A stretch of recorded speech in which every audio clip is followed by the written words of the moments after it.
Sorry to keep them coming thick and fast here, but part of the object is to allow people to participate. So I want to give priority to the questions. It means we're jumping around a bit, but they're pretty interesting. If John was in charge of U.S. environment policy, what would be the first practical thing he would do?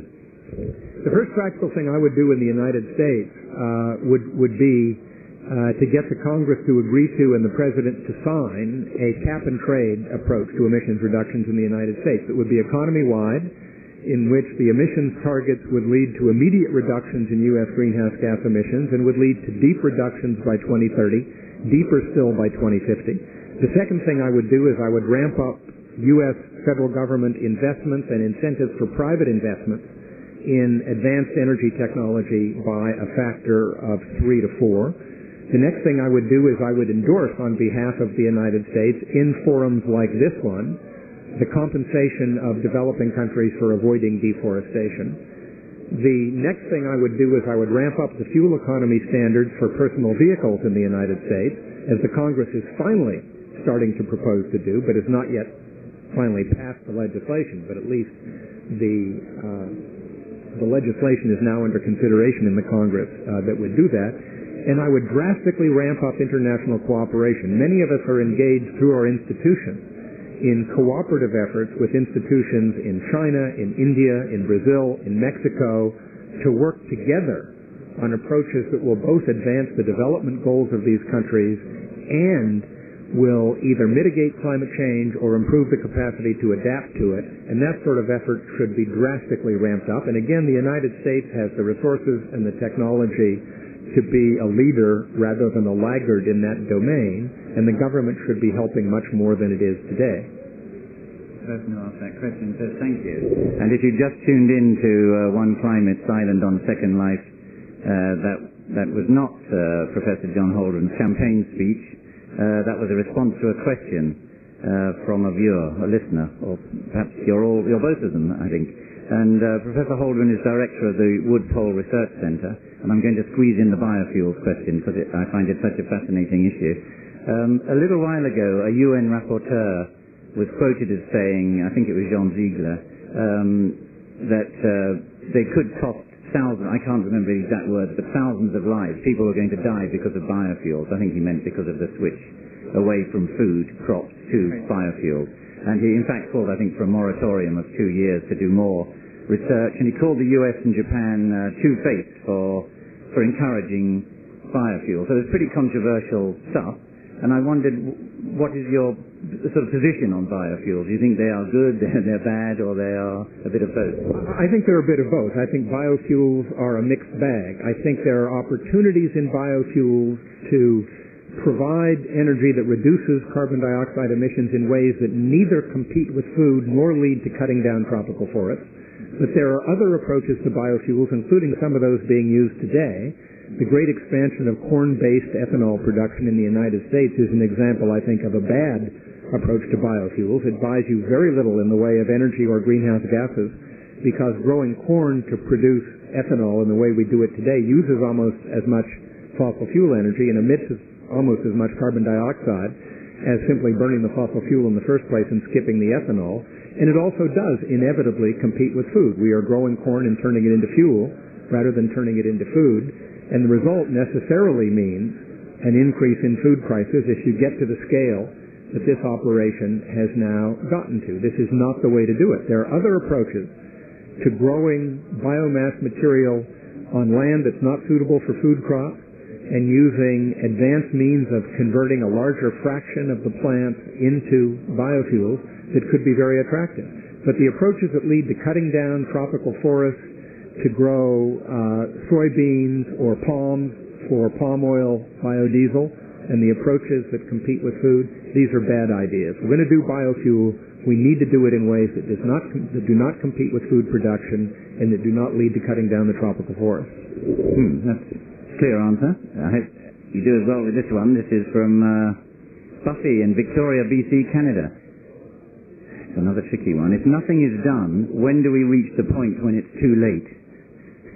Both the Intergovernmental Panel on Climate Change and a separate panel reporting to the Commission on Sustainable Development of the United Nations that I was a member of has concluded that the chances of reaching a tipping point in which climate change accelerates in forms and in ways that become unmanageable go up very rapidly after you exceed an increase of more than 2 to 2.5 degrees above pre-industrial temperatures. We are now at about 0.8 degrees Celsius above the pre-industrial temperature. We are committed by the momentum in the climate system to another 0.5 degree Celsius. So we're up already, essentially, to the point where we're committed to something in the range of 1.3, 1.4 degrees C.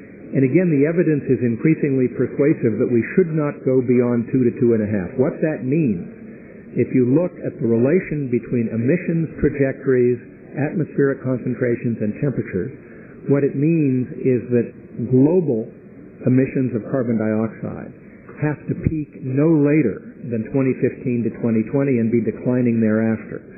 That means if we are to avoid going past this range of 2 to 2.5 degrees, beyond which the probability of disaster rises very rapidly. Nobody can tell you with both hands above the table exactly where the cliff is. We know there are cliffs out there, but I sometimes say we are in the situation of driving an automobile with bad brakes toward a cliff in the fog. And the fog is the remaining scientific uncertainty which prevents us from saying exactly where the cliff is. And what I say to you is every sane person in that automobile will vote for putting on the brakes, even though the fog makes you uncertain about exactly where the cliff is. We should be putting on the brakes. We should be putting on the brakes right now as a matter of prudence, because the chances of going over the cliff go up sharply if we do not start putting on the brakes immediately. It's a good analogy. I've had a couple of very scary rides in Bali. Okay, can we squeeze a couple more in? Yes, I think we can. Oh, this one's even longer than my questions. Jamie in London, did Live Earth do any good with awareness raising, or was it a bloated waste of time? I must say I haven't tried to make any serious evaluation of what Live Earth did. My own view of these matters is that every little bit helps, and that anything that raises awareness or raises money for the good cause of affecting outcomes in this problem is a worthwhile activity. I couldn't give you a detailed evaluation of how effective Live Earth was in this respect. This one's a bit more this one's a bit more technical. Ken in London, must there be a large-scale switch to nuclear power? The nuclear power question is a complicated one. Nuclear power does provide a way to generate electricity without releasing carbon dioxide to the atmosphere. It currently generates about 1/6 of the world's electricity. And if you ask how much does nuclear energy have to expand, say, to generate 1/3 by 2050, it turns out that the number of nuclear reactors has to increase by a factor of something in the range of 4 or 5-fold between now and 2050 in order simply to double nuclear energy's share from 1/6 to 1/3 of electricity, and electricity is only about 1/3 of all primary energy use. So the answer is no matter what you do with nuclear energy, it is not a silver bullet. You can't solve the whole problem. It can at most be a contribution. Whether we can get that contribution will depend on whether we are smart enough to expand nuclear energy in a way that is affordable, that is safe, that is proliferation resistant, and in which we have a convincing way to deal with the radioactive waste. Those are big challenges.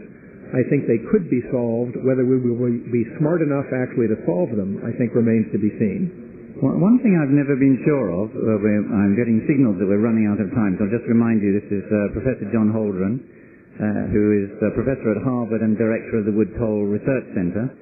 And I'm Daniel Nelson. Jeffrey Allen is behind the camera, and it's One Climate Island on the second light, an island on another island in Bali. And there's one thing I want to ask you about nuclear, which I've been meaning to find out myself, and this is a great opportunity to ask. When you refer to nuclear carbon efficiency or otherwise, does that take into effect the construction materials and the building, the whole life cycle, or is that, do you think, irrelevant? I think it's actually irrelevant. There's a lot of discussion of this, but I think the reasonable way to think about it is to imagine that the energy invested in the construction of nuclear power plants is supplied out of the output of nuclear power plants. Because you can ask the same question about solar. You can say, well, if you build photovoltaic cells, you're investing fossil fuels in the construction, in the mining, in the materials, in the processing, and shouldn't you blame the photovoltaic cell for that? And the answer is no. The whole point of building either photovoltaic cells or nuclear power plants is to reduce the dependence on those nasty sources that are producing those greenhouse gas emissions.